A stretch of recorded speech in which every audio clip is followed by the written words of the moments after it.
situation between Kandi and Phaedra was the clash of the titans, honey. We gonna get into that, but real talk. Before we start talking about the episode, let me talk to y'all. Bravo, True Entertainment, whoever responsible for putting season 8 together and broadcasting it on our TV, let me talk to your ass for a minute. Y'all about to mess up 8 years of a good thing with this lazy production and these fake ass contrived, not even contrived, outright fake ass scenes. Never in the 8-year history of this show have we, the viewer, been able to sit down and actually pick out the scene that is fake. Which one of these things is not like the other? I mean, Sesame Street fake. I'm finna give you 4 fake scenes that happened within the last 3 episodes. Number 1, Chris Kelly showing up to the candy factory. Everybody and their mama know when you drive down the goddamn street, there's so many security gates around that damn place, you don't even know it's the candy factory, number 1.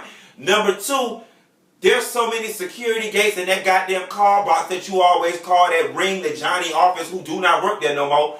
You gotta ring that damn car box to even get in there. And when you can't reach Johnny, you gotta reach Don Juan or one of the 4 people who always in there. So there is no way in hell Chris Kelly would have just walked her ass in there. First of all, she couldn't get through the gate. Second of all, she couldn't get through the door. Third of all, everybody acting in that room was bad when she walked in because it was just bad. The other fake scene, when Kenya called Matt over to that damn house, well, it turned out to be real, but she manipulated him into getting there. That was fake as hell. The third fake scene, this was the worst one of all. Phaedra with that damn paparazzi outside her damn office. Now, if you're going to do a paparazzi scene and talking about the press is all outside, please don't let it be some dyke with a goddamn iPhone standing like this. Freddie O, a very popular urban blogger that we see on the show all the time.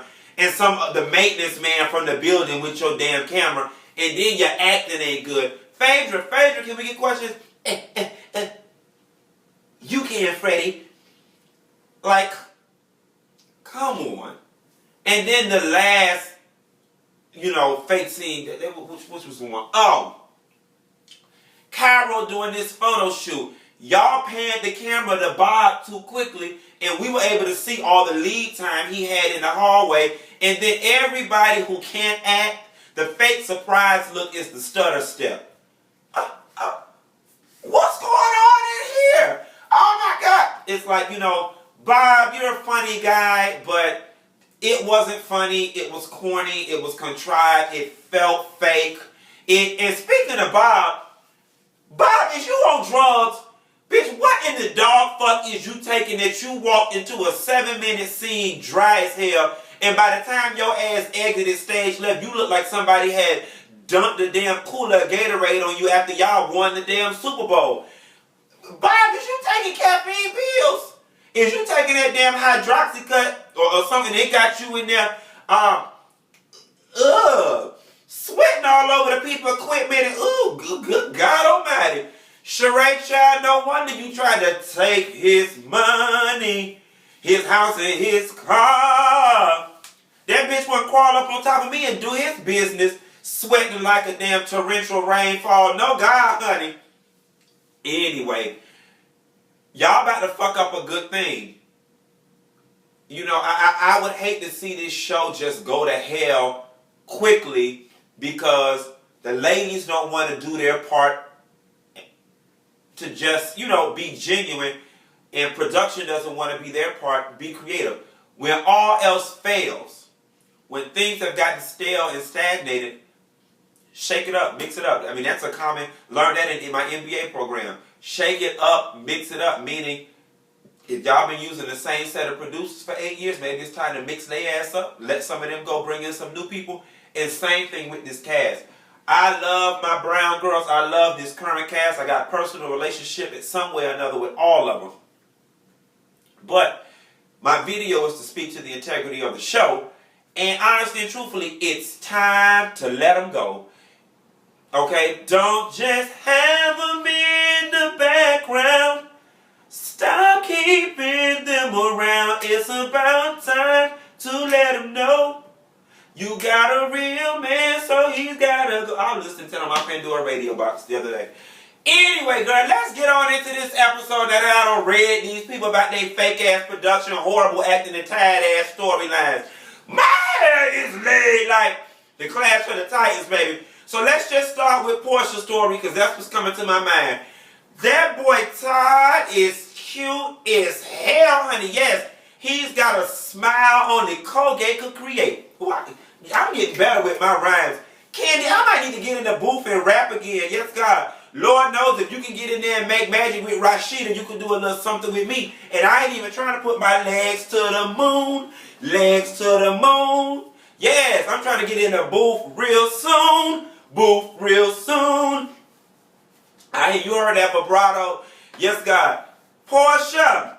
But you know what? It's funny because somebody needs to tell you to slow down. You're moving way too fast. You're only... Well, she ain't 16. That's the one time they let Latavia Robinson sing in Destiny's Child. Couldn't tell her Jackie nothing. 16 thought she knew it all. Anyway, Portia, slow down. I understand you're dating, but you're starting to look like a damn complete basket case. Every season you deeply in love. Stop it. You are embarrassing yourself. Every nigga you introduce us to is your damn soulmate. You know what I'm saying? And it's funny because I ain't even trying to slut shame you and get on your body count. But I'm sure by the time you on camera talking about you loving these, you sleeping with them. Okay? Go naked hair, honey. Cynthia got a house. Yes, God, Cynthia for the $940,000 house. But catch these teens now because I'm finna be messy. When I went down to Florida State University and got my degree in economics, them hoes did teach me how to count. Cynthia doing all right for a single, independent, strong black woman because the house that her and Peter were in jointly, that I'm assuming both of them were contributing to the mortgage, sold for around $700,000 jointly. Now, that's a joint mortgage. Although the house was in Cynthia's name, I imagine Peter was paying his portion. Joint mortgage. Follow me here. Cynthia, a single woman with a child on the way to college, just upgraded and got her a $940,000 lake house alone. Yes, God, honey, if that is not the universal sign for bitch, I don't need you. Okay, not then, not now. Bitch, I don't need you. That's a little bit of Trick Daddy and Trina for those of y'all who ain't familiar. Cynthia said, bitch, I don't need you. From the looks of things, she never did, honey. Awareness. Catch me, Cynthia. Go in and let have for that big old fabulous ass lake house. Yes, God, honey, I can't wait till the damn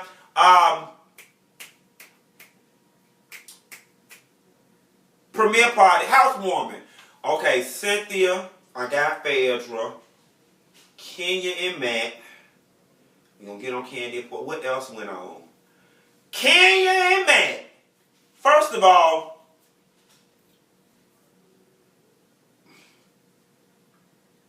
Kenya daddy sound like a high school dropout. I wouldn't be surprised if he was the valedictorian of the GED program because that man talks slow as all get up. And I'm sorry, your daddy is shaped like a raisin with legs. Okay, who the hell scared of him? Okay, and it's so funny how Kenya, with these issues, with these parents, she wants somebody to come to her defense so bad. You are not 12 years old and he's your 13-year-old boyfriend in the neighborhood and y'all parents know each other and your daddy can go make him do what he's supposed to do. He won't answer the phone for me, Daddy. Can you call him and tell him about my gate? Tell him, bitch.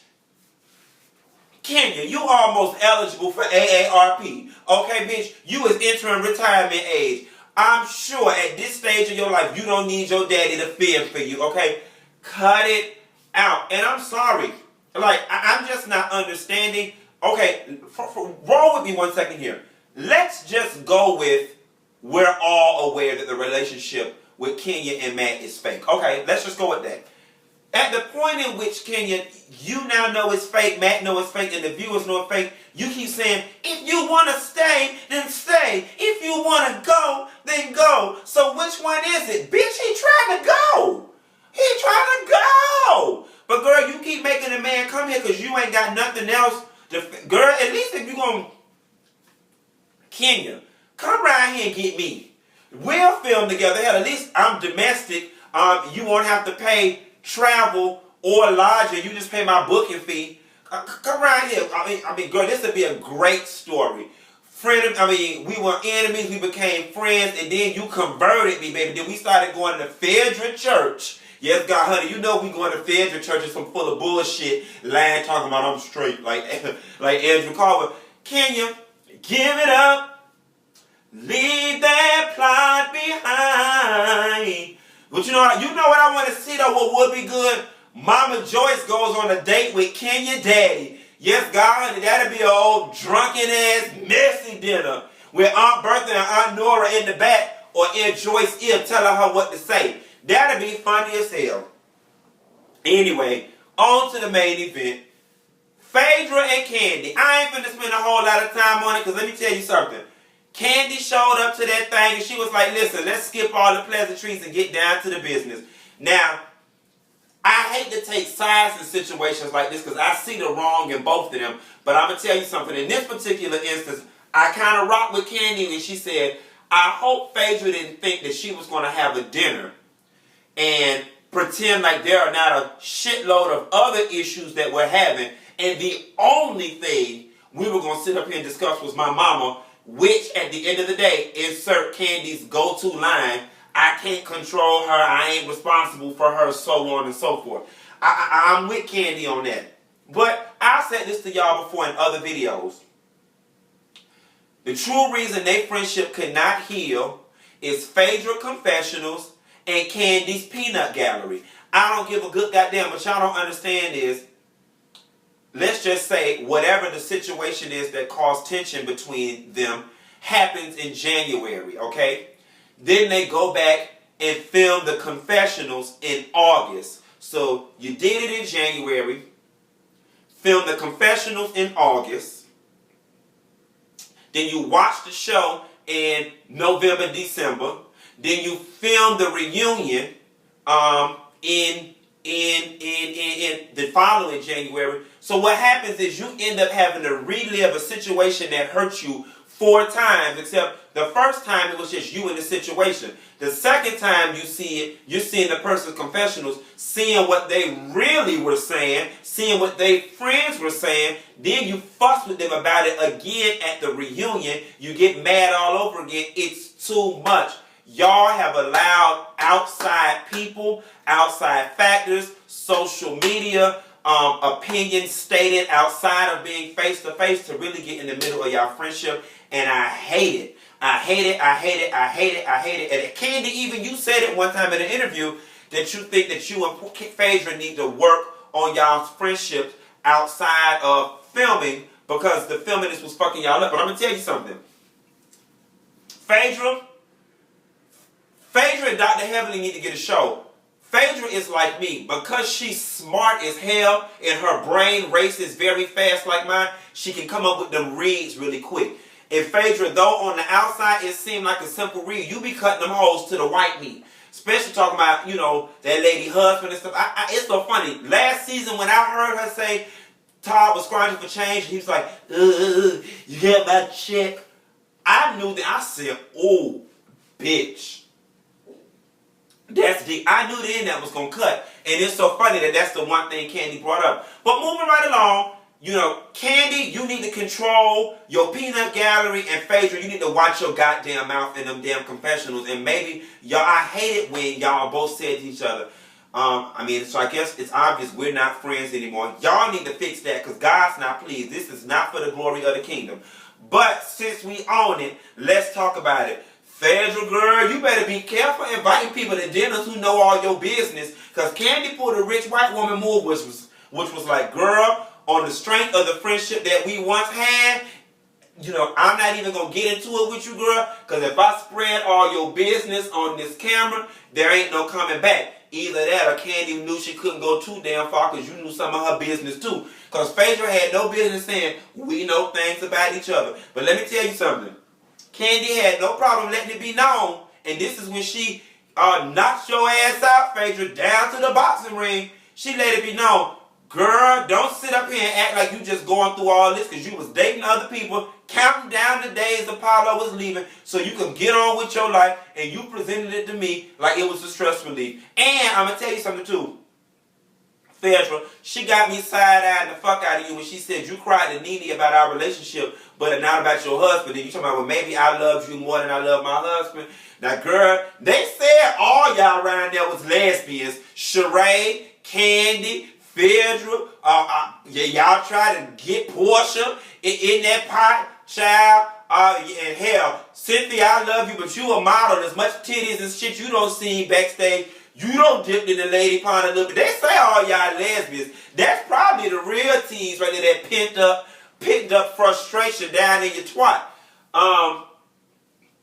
But girl, you know, that just wasn't a good scene. And honestly and truthfully though, you know, I hate to say it, but Kandi came prepared, and it's like she closed Phaedra on every end, and it was like Phaedra just didn't have no reasonable rebuttal. And I think that, you know, Phaedra did want to say some things, but she knew if she did, it was going to force Kandi to reach in her bag of tricks and pull out more teas that Phaedra probably don't want on TV. God, it just wasn't good. It wasn't good, and you know, Phaedra came out looking the worst in this situation. And you know, Kandi, every time I have to get on you about having a backbone, I just always have to take it back to your mama, and it's just, you know, it's so convenient. It seems that you pick and choose when you want to be a strong, independent black woman, and you pick and choose when you want to be weak, meager, and can't do nothing. Because if you would have had this same level of fortitude and exemplary, you know, this forthright and direct attitude, it seemed to me like if you would have had this same energy in other situations, you would have saved yourself a whole lot of them damn tears we tired of seeing on this damn screen with the turn to the head and crying and shiver in the throat. Girl, we so tired of it. Lord, God must don't want me talking about this foolishness and talking about y'all friendship because I'm in here choking. So I'm finna get off the line. I'll call you later though, girl. Bye.